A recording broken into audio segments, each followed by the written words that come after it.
Morning guys, Dave Canterbury at the Pathfinder School.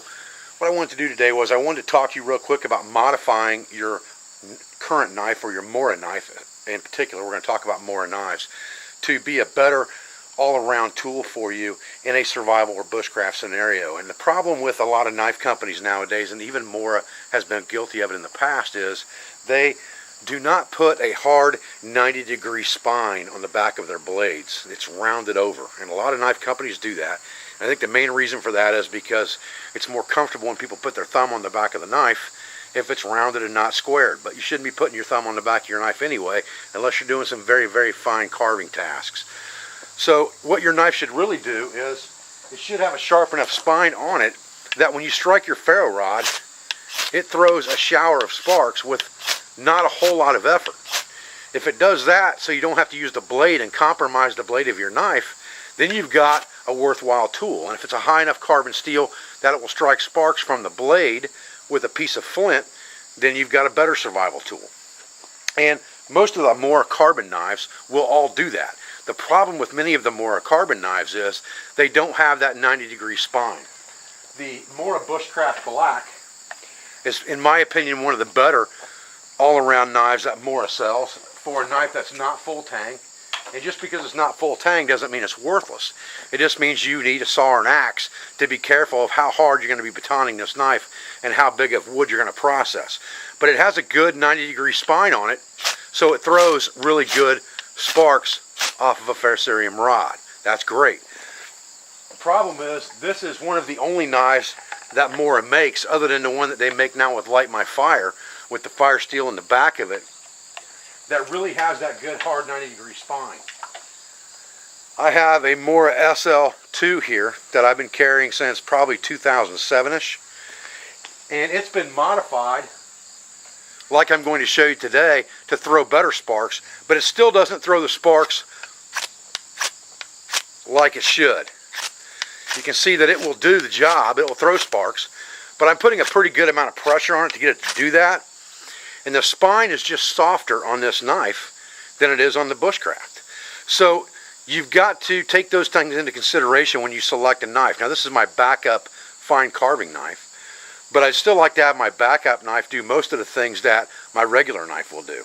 So if I can make it throw sparks at least marginally, that's better than nothing. And if I get on the right spot on the back of the spine, it does a pretty good job. Not near as good as my butcher knife. So if you buy a Mora knife, and the most popular Mora that we saw on our website right now, because of price, is probably the Mora Companion. It comes in an OD green sheath. It's got an OD green and black handle. It's rubberized for good, comfortable grip. It's a very nice, high carbon steel knife, razor sharp. The problem is, it doesn't have that 90-degree spine. So if I try to strike a ferrocerium rod with it, I get nothing. It's basically a round on a round at that point. I'm not getting any sharp edge here to remove material from this rod. So I've got to modify this knife to make it better useful to me. And we're going to do that with a grinder. I'm going to show you how to do that right now. Okay, so I've got a bench grinder here, and what I'm going to do is I'm going to take my knife, and I've covered the blade in tape, and I'm going to grind the spine of my knife so that it's flat instead of round. I have a bowl of water right over here because I don't want to overheat this knife and ruin the temper in the blade, and that's what I have to be careful and cognizant of. So I'm going to start very lightly. I'm going to put my glasses on here so I can see what I'm doing. I'm going to start very lightly with this thing and go about to where the point drops.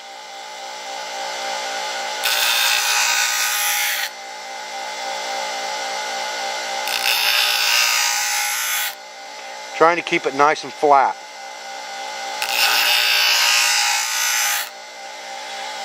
Now every once in a while I'm going to need to put this knife in water just to make sure that it doesn't get overheated. I want to keep it cool.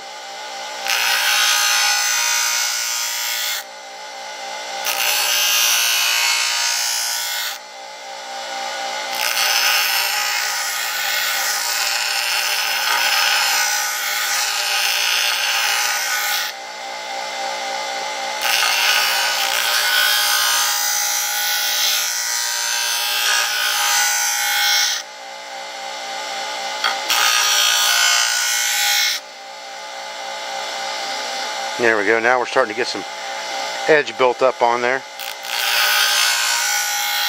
where it's a good flat 90, and that's what we're after.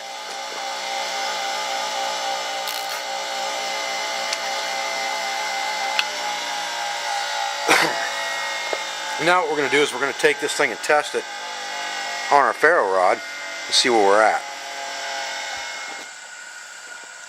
Okay, so now we've ground off this spine, we've kept it cool. We didn't change the temper because we haven't changed the color anywhere. And now we're getting this. A whole lot better situation now. And this has got a much harder spine than that 2.0 does. I can tell by how many sparks this thing's thrown. I don't have to put very much pressure on it, and it's just showering the sparks. And that is exactly what I'm looking for.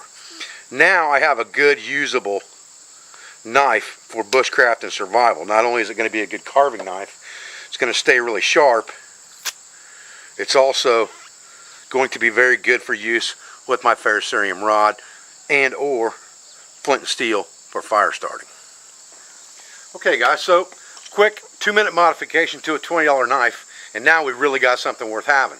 Now we got something that just throws a shower of sparks.